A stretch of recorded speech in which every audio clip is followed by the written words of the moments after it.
change, use the increase, decrease button to bring it to the number that you want, and then once it's at the number you want, you push I time again.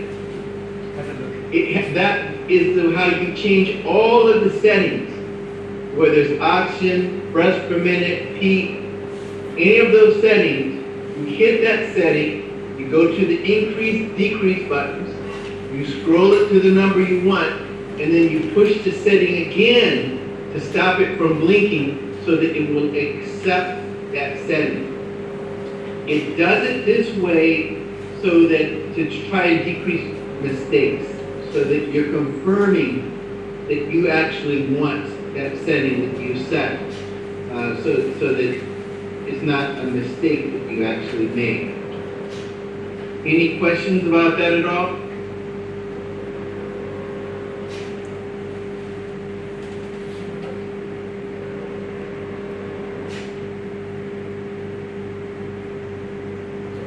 And so that covers this slide as well, changing ventilation modes, measured parameters, the same, well, the measured parameters, change, they're what's measured. We already talked about that. And then Dr. Bree talked a bit about this, the relationship between I to E ratio and breaths per minute and flow and tidal volume. Those things are actually related to each other.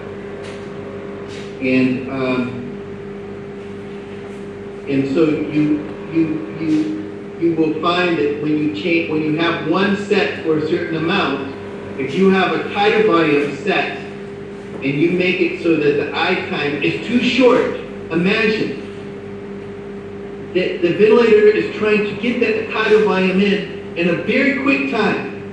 So you set the I time, inspiratory time, too short. Well, that will cause too high of a pressure on the patient because the ventilator is trying to give all that breath in a very short I time.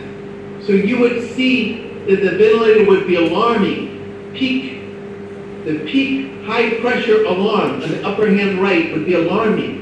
And so you would think, okay, I can either decrease the tidal volume or I can increase the inspiratory time to allow the patient more time to more gently take that breath in.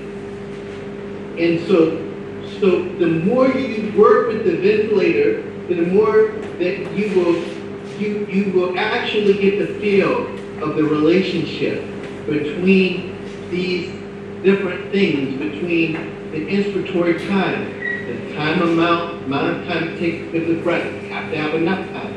But if you have too much time, then it won't be enough time for exhalation. It has to be enough time for exhalation. The tidal volume has to be enough time to give that tidal volume. The flow.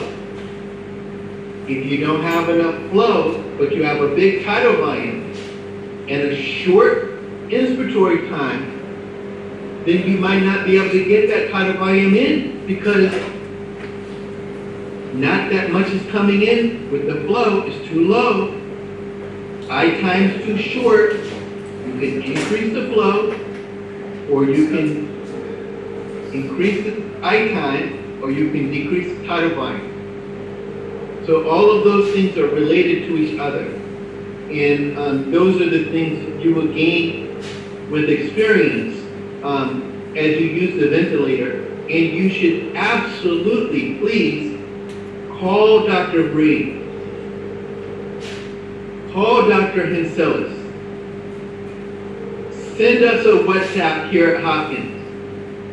Do any of those things when you are having trouble with getting those things sorted out, then we can actually help you.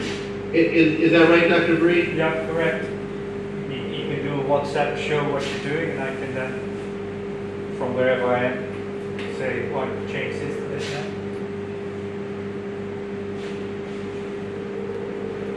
Cullen, can you read? Oh, no, go on, sorry. Cullen, we had a question. I think Dr. Bree has a question for you. Well, I I'm sure you're going to get there, but just remind me of the O2 conserve. So was that about O2 conserve? Yeah. Yeah, so if it's okay, I think we're going to cover that pretty Okay. in depth Okay. in the study for Yeah, this session. that's a very important button, and we're going to get in that button just a little bit of time. Okay. That's why I wanted you guys, were you guys able to get a flow meter or an oxygen concentrator? Now we've got a tank with a flow meter. Okay, great. Light off, sorry.